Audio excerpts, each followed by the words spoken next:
Salut à tous les gars, j'espère que vous allez bien. Aujourd'hui on se retrouve pour une nouvelle vidéo, comme vous avez pu voir dans le titre. Le but de la vidéo, en gros, 3 anecdotes. C'est à vous d'écrire en commentaire quelle anecdote est fausse. Vous saurez donc à la fin de la vidéo quelle sera l'anecdote fausse. Donc restez bien jusqu'à la fin de la vidéo. Juste avant que la vidéo commence, je voulais juste que vous sachiez, les gars, abonnez-vous à mon Instagram. Il y a tout qui se passe là-bas. Vous allez tout suivre, toutes mes aventures, toutes mes petits péripéties en dehors des vidéos YouTube. Donc, mais frérot, qu'est-ce que t'attends? Sur ce, on va pas prendre plus de temps. Voilà, commençons tout de suite la vidéo.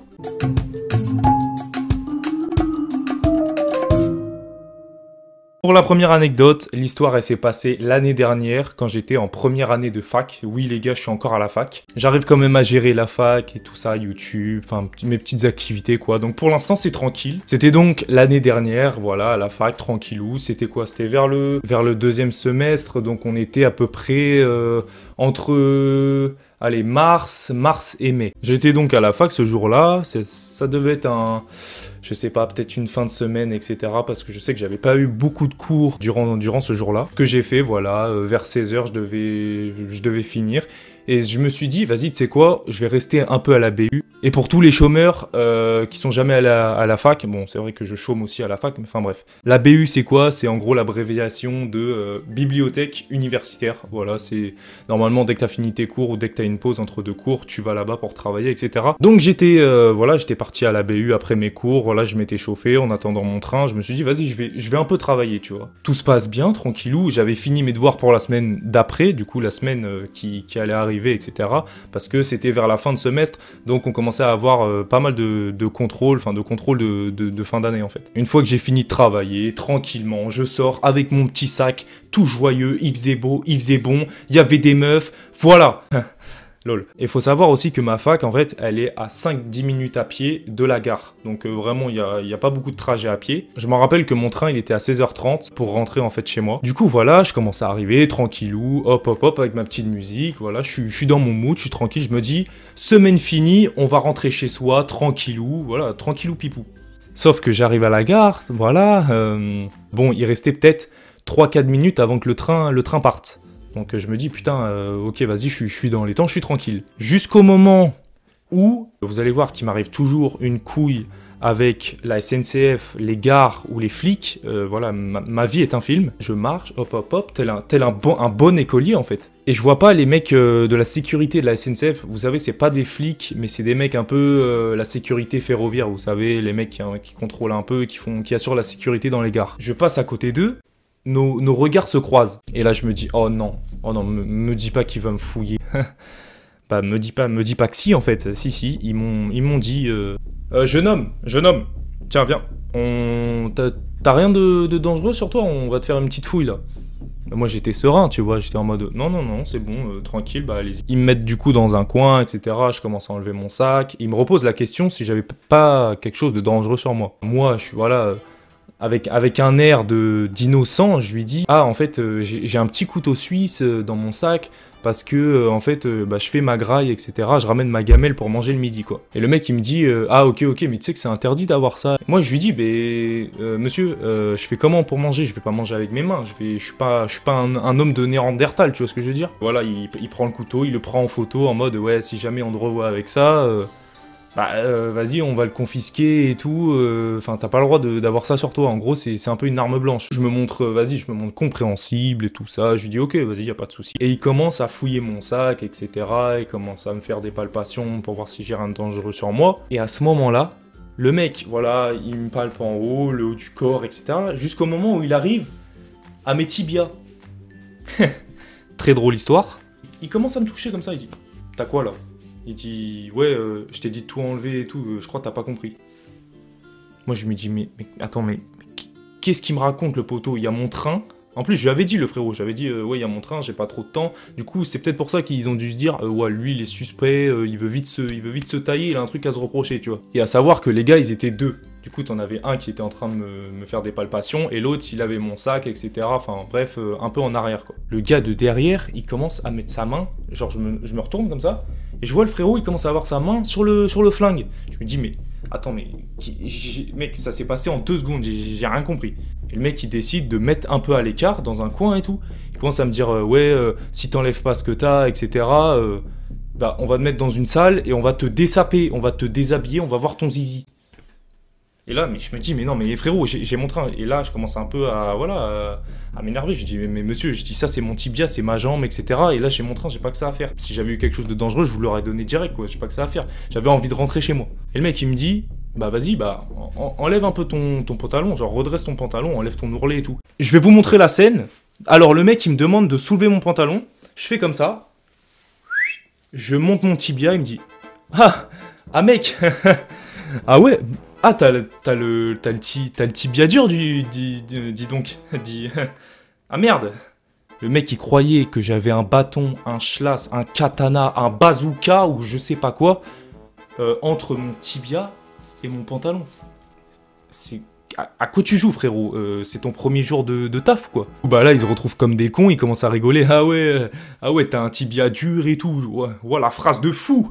Et il me dit, bah vas-y, bah désolé, bon, par contre pour le couteau suisse, hein, tu sauras pour la prochaine fois, allez vas-y, va prendre ton train. Mon gars, il restait plus que 30 secondes, je commence à entendre la voix de la SNCF qui dit, le train à destination de nanana part dans machin, dans 1 minute. Je me dis, oh là là, frérot, j'ai tapé une accélération, Usain Bolt dans la gare, les gens ils ont cru, je sais pas, les gens ils ont vu un mec, ils ont vu Sonic dans la gare, frérot. J'ai réussi donc à avoir mon train et voilà, je l'ai eu peut-être à 10-15 secondes avant qu'il partait, quoi. C'est n'importe quoi. Tout ça pour dire que, mec, ils m'ont pris pour quelqu'un de dangereux juste pour mon tibia, un tibia, frérot, un tibia.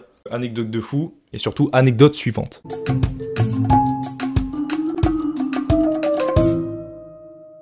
La deuxième anecdote, elle s'est déroulée durant mon année de 3e. Et déjà au départ, il faut savoir que, en gros, si vous voulez, j'avais un échange un peu, un espèce de, ouais, un échange avec des correspondants entre mon collège et un autre collège en Espagne. Les Espagnols, eux, étaient venus en 4e en France, voilà, un peu en immersion en France, pour voir un peu notre région, etc.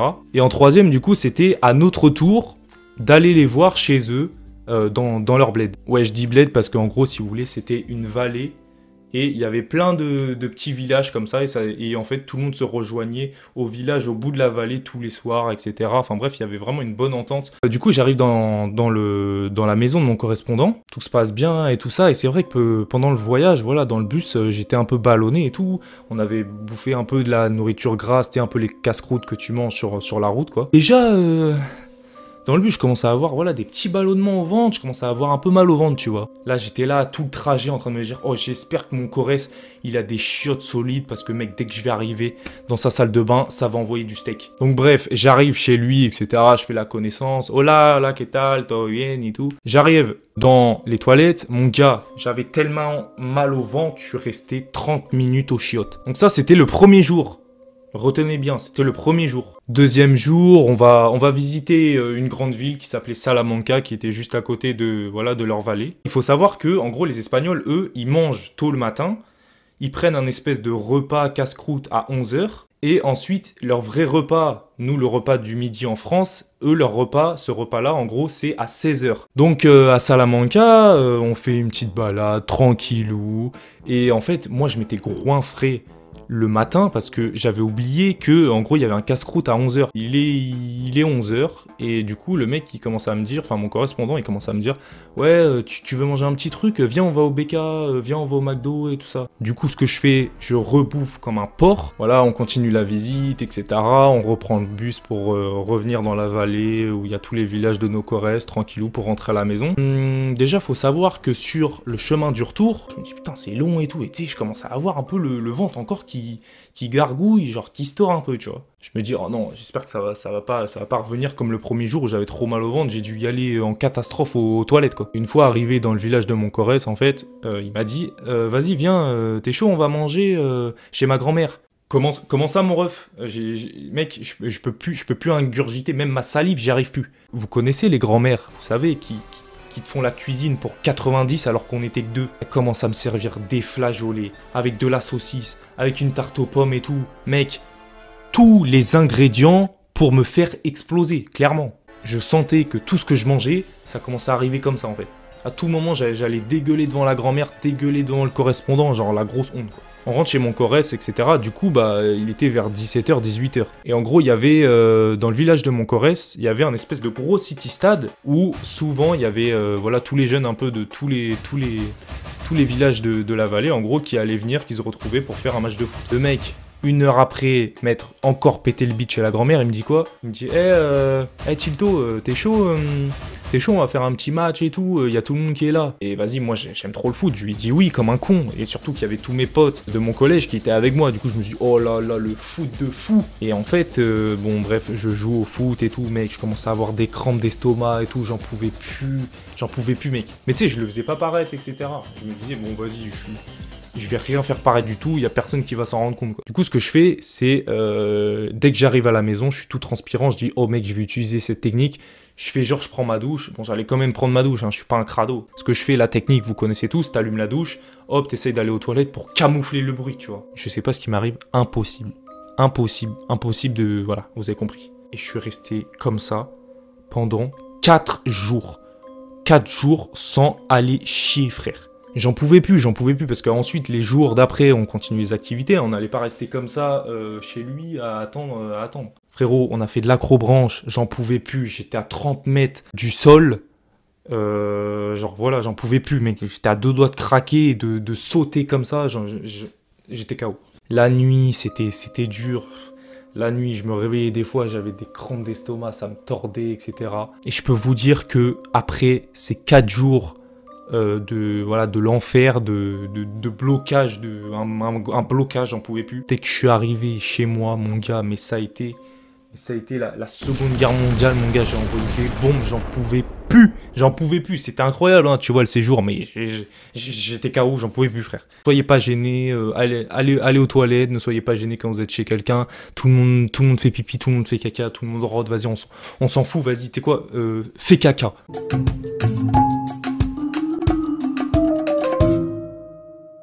Pour la 3e anecdote, ça se passe en seconde cette fois-ci. Il faut savoir qu'en seconde, dans ma classe, en gros, il y avait eu pas mal de redoublants. Ils étaient peut-être une dizaine, un truc comme ça. Donc, il y avait beaucoup de mecs qui avaient d'expérience un peu en conneries, tu vois. Ils commençaient à connaître les profs. Du coup, ils se sentaient un peu plus à l'aise comparé à nous qui, voilà, on venait d'arriver. On était des petits troisièmes tout frais, quoi. Il y avait une prof que...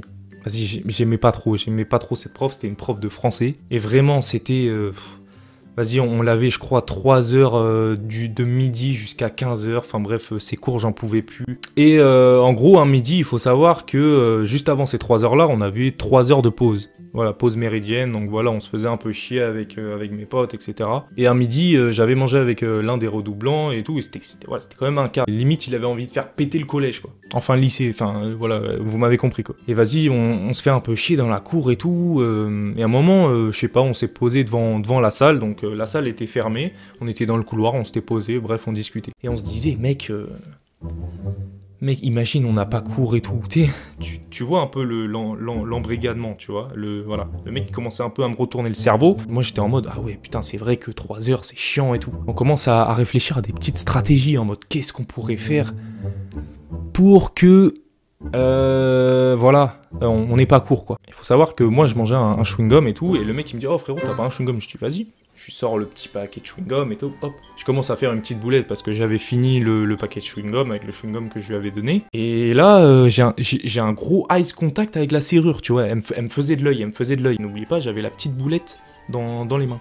Idée de génie ou idée de con, à vous de me dire, à vous de débattre. Mon idée a été, vous savez, d'enfoncer le petit papier de chewing-gum dans la serrure. Donc je peux te dire que les salles, elles étaient fermées le midi justement pour éviter que des petits cons comme nous, on aille dans la classe et on ravage tout. Donc je commence à bien enfoncer, tu vois, histoire que ce soit impossible d'entrer une clé, de tourner la serrure et tout pour ouvrir la porte, quoi. Bref, on était contents et tout, on s'est dit, vas-y, on se taille, tu vois. Genre, en gros, ouais, c'est pas nous. Arrive, donc on allait commencer le cours de 3 heures, donc de midi à 15h. La prof arrive, toute contente, nous on est là, frérot, on se regarde. Ouais, let's go le cours de français, quoi. Et on voit la prof, elle sort sa clé. Et là on se dit, oh putain, Oh là là, fait que ça marche pas, mais fait que ça marche peut-être parce que la prof à tout moment elle se vénère. Il faut savoir que cette prof, en gros, elle était souvent vénère, elle aimait pas trop les secondes parce qu'on était des troisièmes tout frais, voilà, bref, un peu le cliché des secondes quoi. Et comment ça...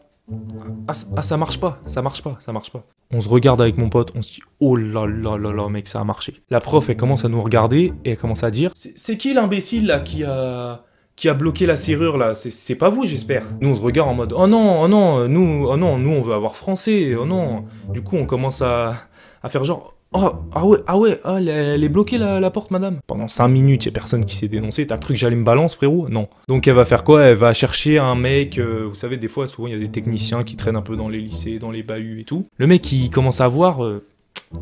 il commence à faire une chirurgie à la serrure. En gros le mec il y arrivait pas. Donc ce qu'il a fait, tu sais ce qu'il a fait le frérot? Il a commencé à se ramener avec un marteau.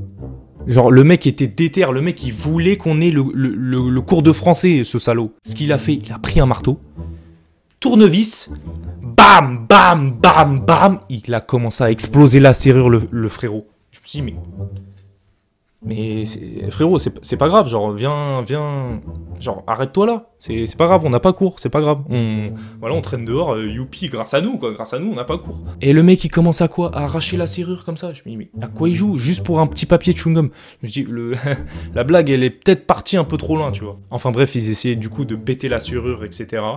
Et bah voilà, la prof, au bout d'1 heure, elle s'est dit, bon, voilà, elle a eu la bonne idée enfin, parce qu'elle était omnubilée par la serrure et sa salle, elle s'est dit, bon, allez, on va trouver une autre salle. Au bout d'1 heure, frérot, au bout d'1 heure, elle s'est décidée à changer de salle, enfin. Et au lieu d'avoir 3 heures, du coup, on a eu 1h30 de cours, tu vois, donc ça va, on a limité la casse. Sauf qu'on n'avait pas limité la casse pour la porte. Parce que on revient, une fois que le cours est fini de français, on revient voir ce qu'ils ont fait. Mec, ils avaient fait un trou dans la serrure, ils avaient pété la porte, mon gars. Juste pour du petit papier de chewing-gum. À cause d'un petit bouffon comme moi qui avait pas envie d'avoir cours de français. Enfin bref, voilà, je vous donne pas d'idées comme ça à refaire, c'est complètement con. C'est juste, j'avais pas envie d'avoir français, c'est juste ça. On arrive donc à la fin de cette 3e anecdote. J'espère que les 3 anecdotes vous ont plu. Maintenant, je vais vous révéler quelle anecdote était fausse. Attention, roulement de tambour.